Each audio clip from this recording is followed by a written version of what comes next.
Magandang umaga sa lahat. Dito na po tayo sa mga awit 29:7. Aking babasahin. Dahil sa tinig ni Yahweh, kidlat ay gumuguhit. Ito po mga kaibigan, purihin nawa ang Diyos sa pagbasa niyang salita. Mga kaibigan, sibulan po natin sa 1. Napakaganda mga kaibigan. Purihin ninyo si Yahweh, manilikha sa kalangitan. Kilalanin ang kanyang lakas at kanyang kalwalatian.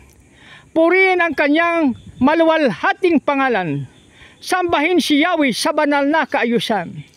Tinig ni Yahweh narinig sa ibabaw ng dagat. Ang dakilang Diyos ay nagpapakidlat. Umaalingaw-ngaw at narinig ng lahat.